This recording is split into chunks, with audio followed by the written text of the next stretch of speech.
My name is Reagan Johnson, and I'm the mayor of Mineral Wells. First and foremost, I think we are most grateful for no loss of life in this event yesterday.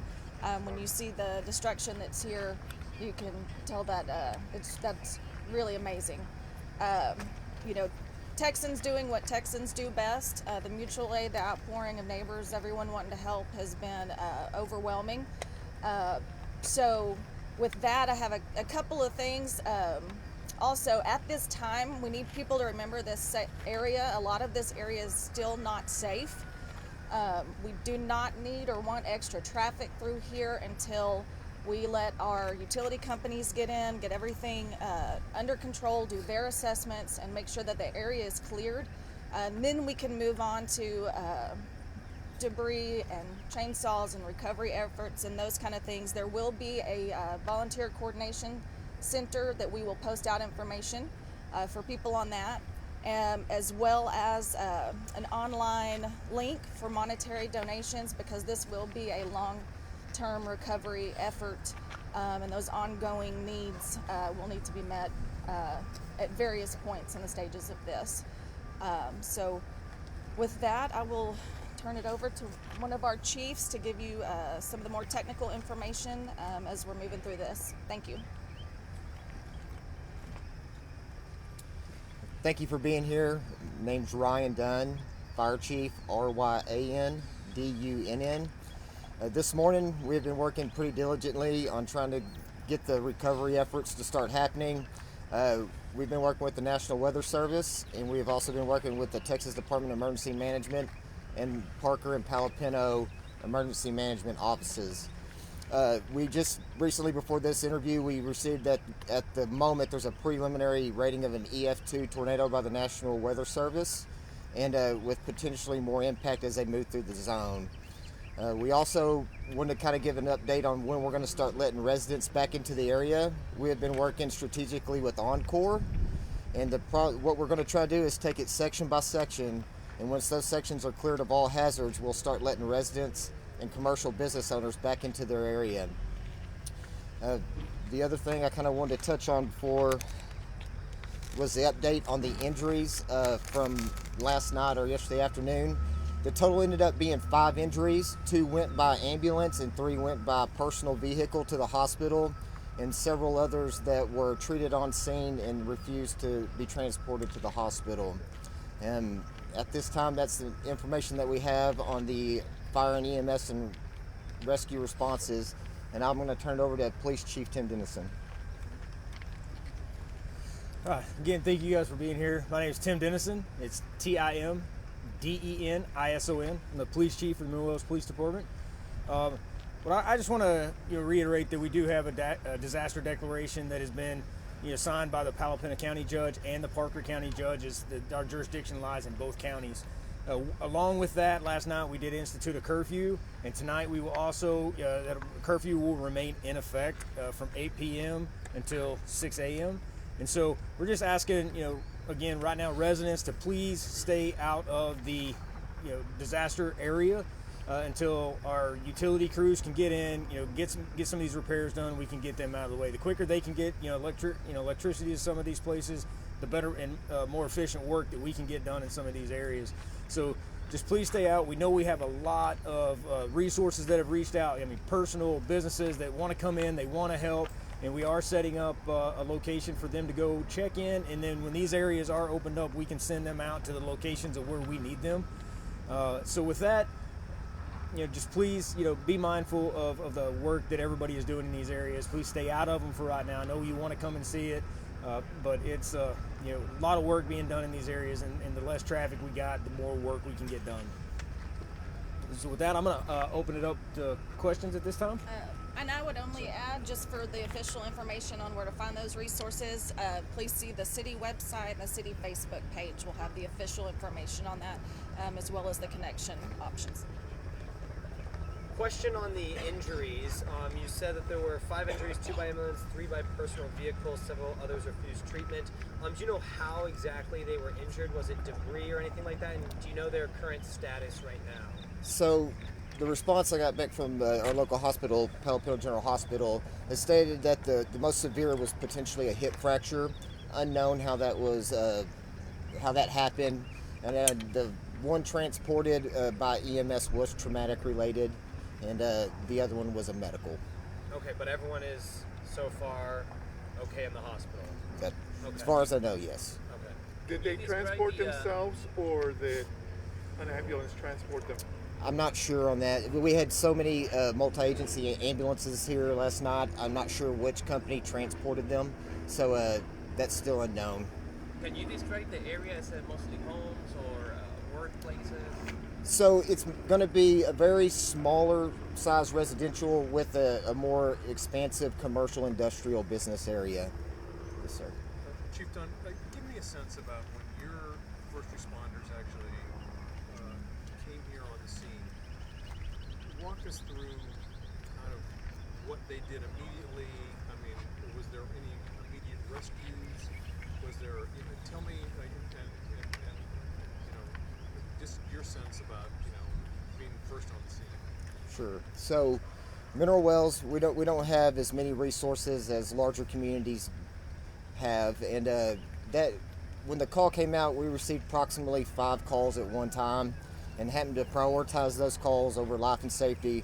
We were very lucky to have a police department that works well with the fire department. So when we have lines down, they were able to take our spot so we could respond to the medical or potential other emergencies that were happening. So at that time, we got a call in the Country Club Estates area, which is just directly back to our west, and evidently was the initial potential impact space of that area. And when we responded there, it was just for a medical call. There was not a lot of information given. And as we arrived on scene, we noticed that there was a lot of debris, a lot of roofs off, and then we started seeing buildings collapse and everything else. And at that moment, we kind of divided and conquered. We went and set up the command post because we knew that this incident was going to be bigger. And then Police Chief Dennison called me and told me about the further, more extensive damage back towards the east. I tell you, we have some wonderful employees that work for us. They're dedicated to this town. And I texted them last night and told them that they're all rock stars because they handled this with such professionalism and just driven to do the job. So I'm very grateful for that. I think the first thing that you always think about when you enter in kind of in a hot zone like this is like, how are we going to take care of all this? And it's just incrementally getting to the one call after another and checking on people and knocking on doors. I also have to go ahead and say out too is that we have great mutual aid partners in Palo Pinto County and Parker County. I can't tell you how many apparatuses. I think we probably had about 15 fire apparatus and at least 10 ambulances here. And then people asking to outreach and help us. So the fire community, the police community, the public safety, all in general, we all have each other's backs, and we are very, very thankful for everybody's help and support to mitigate this incident. And Chief Dennison, it's kind of the same question. What did, as police officers, I think the lines get blurred about fire, and you just go in to rescue, I would assume. Yes, sir. Yeah. When we sounded the alarms yesterday with the tornado warning, shortly after that is when we started receiving the phone calls. I was in my truck and started heading east for a possible entrapment with a building collapse, and so that was at Parker, which y'all guys saw that this morning. And so by the time we got on scene there, the subject had made it out uninjured, so we were very thankful with that. We started just shutting roads down, not letting people in and out, trying to set command, get people in, and just calling for other resources. When I was the first one on scene over at Parker, and when I turned the corner and observed that, I just knew the amount of resources that we would need. And at that point, we just we started calling every officer in, and we had officers, being a small agency, we had officers that were working 24 hours, through the night last night, and and then we had other agencies, as far as the Metroplex that had reached out. Stephenville Police Department sent officers up to help just block roadways for us through the night. And yeah, it's been very very humbling to know that we have that outpouring of support from all the agencies around here. Do you have a number of people affected by this tornado? So don't know if we have a specific number. I can tell you that the on-court outages was for roughly 2,200 customers. And some of that's going to be residential, some of that's going to be commercial and industrial as well. So we don't have a specific number as far as residential wise. Maybe for the mayor, We've heard that this industrial area represents a large percentage of employment here. Can you address that? Maybe how it's There, going to be impacted? I can. There were two major manufacturers, large companies, large buildings that were heavily damaged there at the entrance at Fort Walters. What we don't have just yet is an exact number on how many employees will potentially be displaced by that, but we're in communication with those employers as they go through the same process we're going through right now of assessing what their next steps are. Can you talk just about like the community here and like what the process is going to be about just the community helping each other out and trying to recover from all of this and what that's going to be like, just for you as a mayor trying to hold the community together? No, I mean absolutely. I don't think my phone has stopped buzzing or ringing since this happened with people already, it's businesses, it's individuals, it's our nonprofit organizations, everybody, and everybody's ability, even through our nonprofits, to collaborate and work together, and their willingness to do so is really incredible, and especially, times like this. And everybody's been really great about what can I do to help, instead of, knowing not to overwhelm and everything. Citizens, obviously, the positive thing about social media is they're connecting on Facebook. They're helping one another out with those small things that can be done. Long term, obviously with this amount of debris, we will have a place for citizens to be able to request volunteer services, coordinate those, whatever other needs they may have, if it's going to be tangible, monetary moving forward. And then even with, there will be a process for debris removal as well. So we'll know more about that as it goes on, but I can't say enough about this community. They are awesome. We talked to some community members. Oh, sorry. Sorry. Go ahead. Oh, we talked to some community members who were talking about just how terrifying, how close to home this is. Is this the first time you've seen this type of magnitude storm tear through this area? This is the first. Step a little closer to the mic. Thank you. Oh, you bet. This is the first time that I've seen or known about this magnitude of destruction in this community. I was actually, I think it was 2017, 15, and there was another smaller tornado that hit us, and my kids and I were actually in the middle of the path of that one at that time. So thankfully that one wasn't bad, but this one, I'm not sure that we have anything in the records like it. Not for this area. Question for maybe both the chiefs. You said curfew tonight, and then you said you're going to go kind of section by section, working it all the way through and letting people in time by time.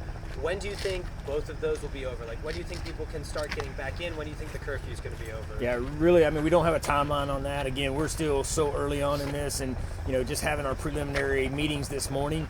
So we really don't have a timeline on that, and that's just something that we're just going to have to continue to convey to the community through social media and to try to get it out there. That way they're aware of when we can really let them get into these areas.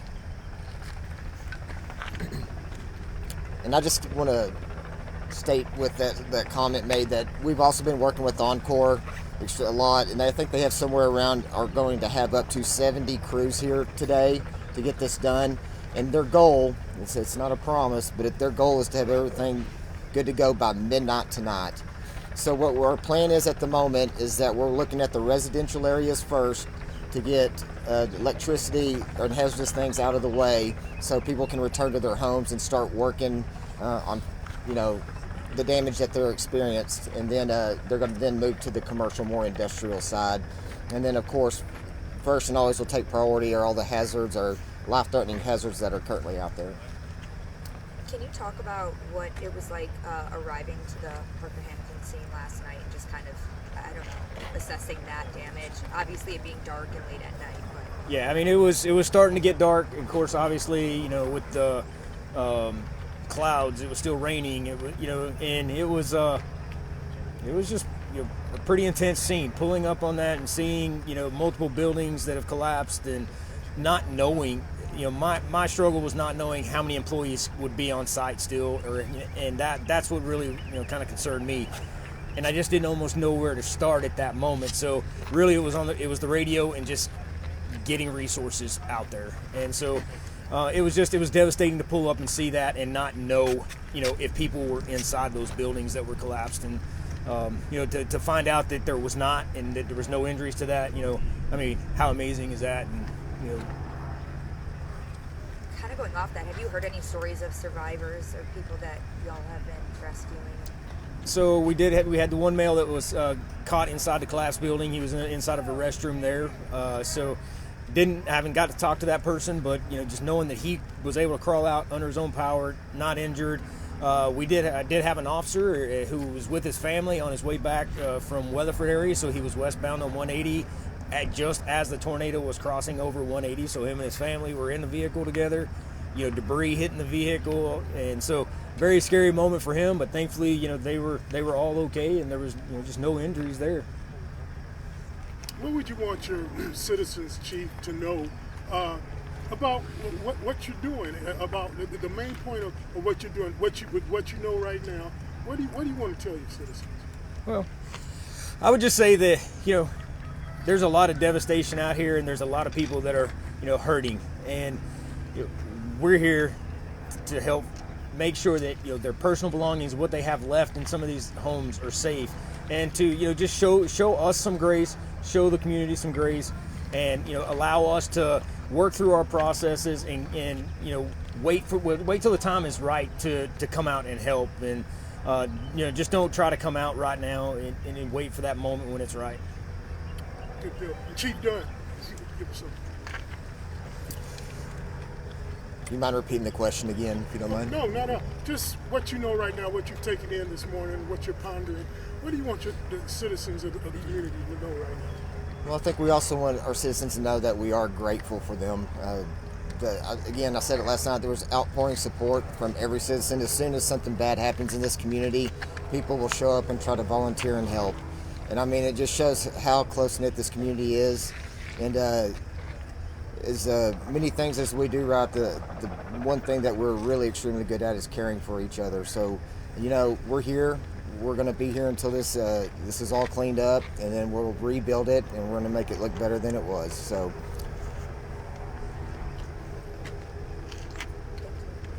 If there are no other questions at this time, if there is more, we're happy to take those. But I do want to reiterate, just like every individual behind me has mentioned, first and foremost, the safety of our residents, our first responders, our crews that are on scene, that's our number one priority.